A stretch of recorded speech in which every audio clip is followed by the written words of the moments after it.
Have you ever felt like the ground beneath your feet just vanished, like everything you thought you knew about your life was a lie, carefully constructed by the one person you trusted most? That's exactly what happened to me when I discovered a secret my wife, the woman I've loved for over a decade, had been hiding.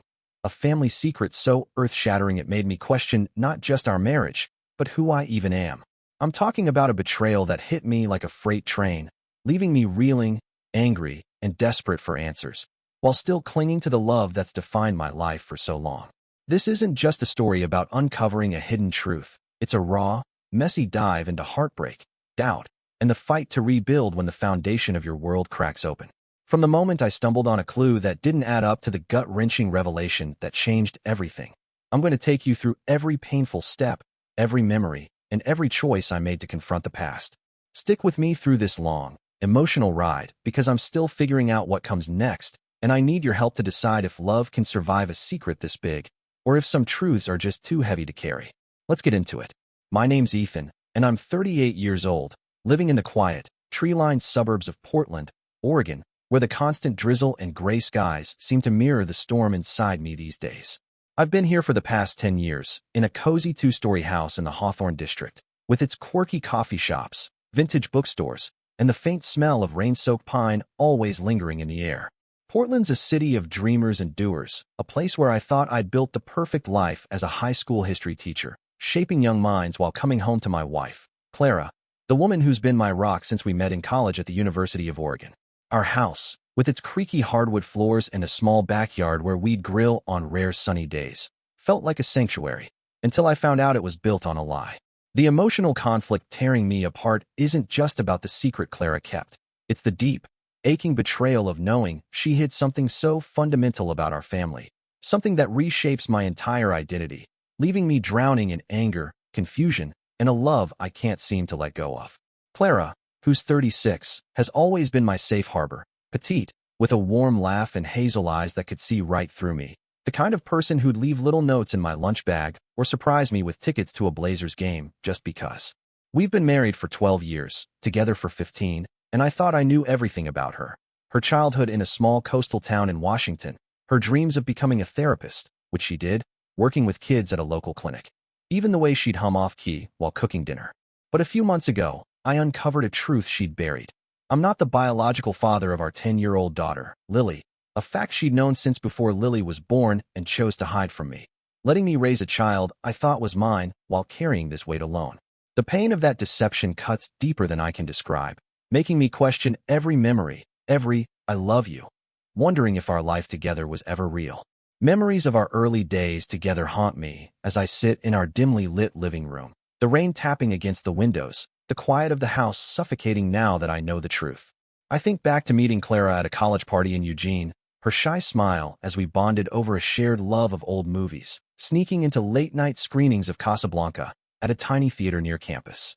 I remember our first apartment after graduation, a cramped studio in southeast Portland, where we'd stay up late dreaming about the future, kids, a house, growing old together, laughing over burnt dinners and cheap wine. I can still feel the warmth of the day Lily was born, at OHSU Hospital, holding Clara's hand through hours of labor, cutting the umbilical cord with trembling fingers, thinking this little girl with her tiny fists was the ultimate proof of our love.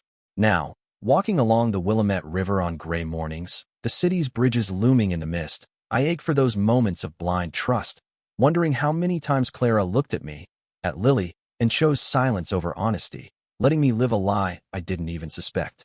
The unraveling started innocently enough, about 6 months ago, on a rainy Saturday in Portland when the weight of routine life and a nagging curiosity led me down a path I couldn't turn back from.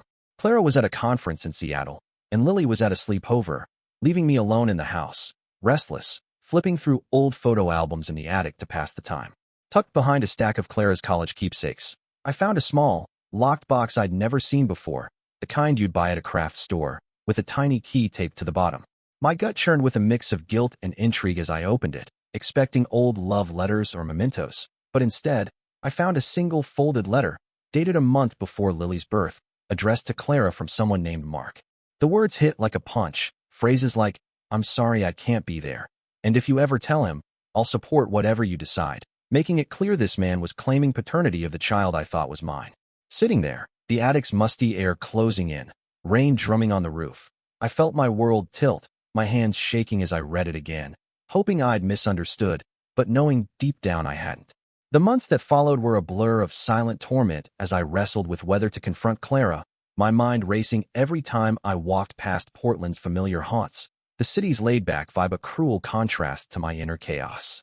I didn't say anything at first, stuffing the letter back in the box, hiding it under a pile of old textbooks, pretending I hadn't seen it while I tried to process what it meant.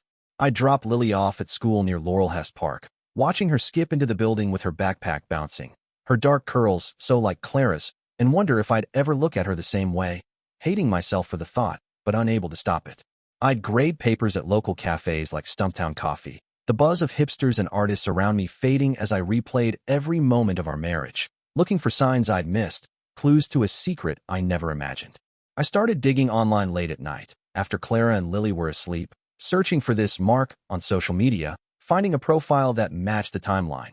A guy in Tacoma, mid-40s, with vague posts about past regrets, each discovery a fresh wound, making me question if I even wanted the full truth. The emotional toll was relentless, seeping into every corner of my life in Portland as I tried to keep up appearances while crumbling inside, the city's endless rain feeling like a mirror to my mood.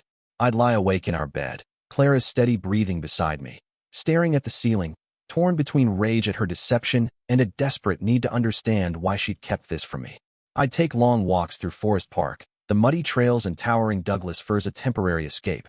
But even there, I'd replay memories of family hikes with Lily on my shoulders, Clara laughing as we navigated slippery paths, wondering if those moments were tainted now. My teaching suffered. I'd zone out during lectures at school, my students noticing my distraction, and I'd snap at them over small things, guilt piling on guilt as I failed to be the mentor I wanted to be. I even started avoiding friends, canceling plans for trivia nights at local pubs like McMenamin's, unable to fake normalcy when every smile felt like a lie, mirroring the one I'd been living. The unexpected twist came about 3 months after finding the letter, on a chilly October evening, when I finally confronted Clara, and the truth that spilled out shifted everything I thought I knew, leaving me more lost than ever. I'd waited until Lily was asleep, the house quiet except for the hum of the heater, and asked Clara to sit with me in the kitchen, the letter trembling in my hand as I laid it on the table. Her face went pale, eyes wide with a mix of fear and resignation, and after a long, heavy silence, she told me everything. Mark was a co-worker from a temp job she'd had before we got serious, a brief fling during a rough patch in her early 20s, ending before she even knew she was pregnant. When she found out, she was already back with me, and a paternity test confirmed Mark was the father, but she couldn't bear to tell me, terrified I'd leave her, choosing instead to let me believe Lily was mine, because she loved me and wanted our family more than anything. Sitting there, the kitchen's warm light casting shadows on her tear-streaked face, I felt a storm of emotions, fury at the lie, heartbreak for her fear, and a strange, painful relief that it wasn't ongoing deceit, just a desperate choice made long ago. But the biggest blow was learning Mark had reached out sporadically over the years, wanting to know Lily, and Clara had met him once, 2 years ago, at a diner in Vancouver, Washington, to tell him to stay away. A meeting she'd hidden, too, out of shame and fear of losing us. In the weeks after her confession, I tried to navigate this new reality, building a fragile routine in Portland while grappling with the fallout, the city's autumn leaves falling like my old certainties. Clara and I agreed to counseling, meeting weekly with a therapist in the Pearl District, sitting in a sterile office trying to unpack 12 years of trust and lies, each session leaving me drained but clinging to a sliver of hope. I took a leave of absence from teaching, unable to focus, spending days wandering through Powell's books, losing myself in history tomes, trying to find answers in the past when the present felt so broken. Lily noticed the tension, asking why Mommy and Daddy were sad a lot, her innocent questions piercing me as I hugged her tighter, vowing she'd never feel less loved, no matter whose DNA she carried. Clara moved into the guest room at my request, the space between us literal now, though I'd catch her watching me with quiet regret as we cooked dinner in silence, the clink of dishes louder than any words. Portland's rainy streets became my confessional, walking alone along Burnside, wondering if I could forgive a lie born from love, or if the betrayal was too deep to mend. Reflecting on my past with Clara became a near-daily ritual as I tried to make sense of where we stood, especially on quiet drives out to Multnomah Falls, the cascading water a stark contrast to my tangled thoughts. I'd think about our wedding day in a small garden venue near the Columbia River Gorge, her white dress glowing in the June sun, the way she squeezed my hand during our vows, promising forever. I remembered the sleepless nights when Lily was a newborn, Clara and I taking turns rocking her in our tiny apartment, bleary-eyed but laughing through the exhaustion, feeling like a team. I'd recall smaller hurts, too. Times she'd shut down when I asked about her past, brushing off questions about old friends with vague excuses, signs I'd ignored because I trusted her. Standing at the falls, the mist on my face, tourists snapping photos around me, I wrestled with whether I'd been naive to believe in a perfect love, or if her fear of losing me justified the silence, even if it shattered me now. As time crept on, Portland's winter settling in with its biting cold and endless gray, I built a shaky new normal, though the unresolved pain with Clara lingered like the fog over the city's hills. Counseling helped some days, giving us tools to communicate, but others, it just exposed how raw we still were. I'd lash out about the years I'd lost to a lie, and she'd cry about the guilt she'd carried alone, both of us stuck in a loop of hurt. I started journaling, sitting at a small desk in our home office, the rain streaking the window, writing down memories of Lily's first steps, her school plays, moments I cherished as her dad, trying to anchor myself in that role no matter the biology.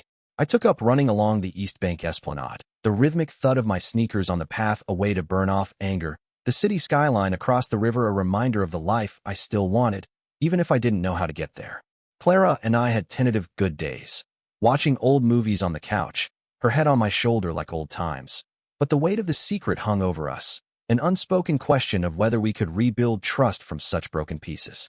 The grind of holding on to my family while carrying this emotional baggage felt like navigating Portland's winding streets with no map, each step forward shadowed by a past I couldn't escape.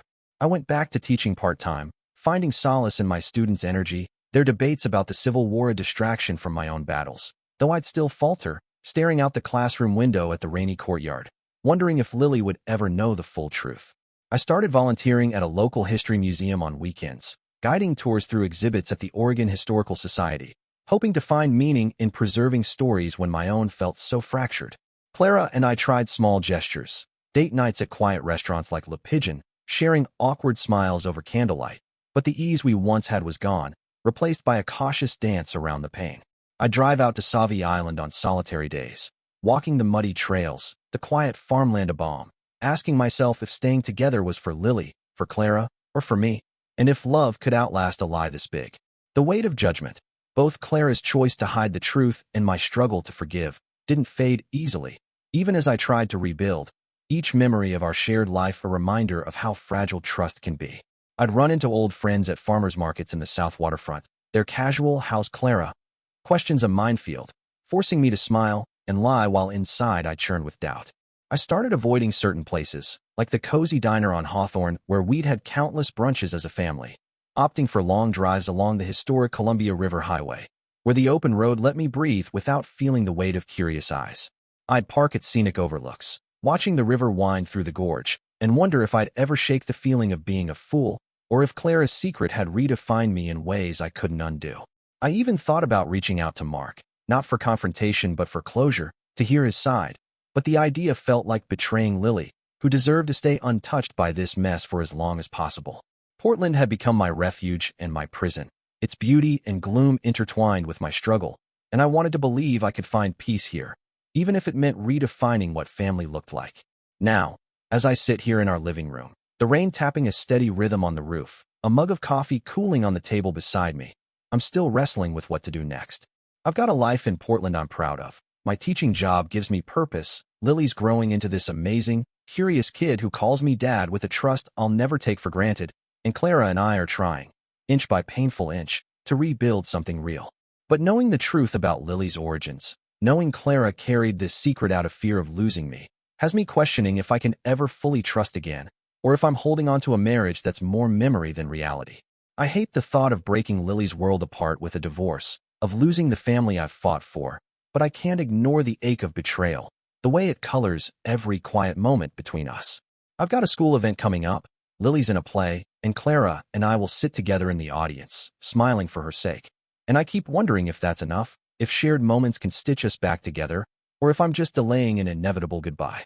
So, I'm turning to you guys, because I'm at a crossroads and I could really use some perspective. If you were in my shoes, would you keep fighting for a marriage built on a lie, hoping love and time can heal the trust that's been broken, even if it means living with uncertainty? Or would you walk away, prioritizing your own peace, even if it means tearing apart a family and risking the pain it'll cause your child? How do you balance the love you still feel with the betrayal you can't forget, especially when the secret wasn't meant to hurt but to protect, and when every choice feels like it could break someone you care about? I want to believe there's a path forward, maybe forgiveness, maybe a new kind of family, but I'm not sure how to take the next step without losing more than I can bear. Drop your thoughts in the comments, because I'm honestly torn, and I'd love to know what you'd do if you were standing where I am right now, wondering if love can survive a truth this heavy, or if some secrets change everything for good.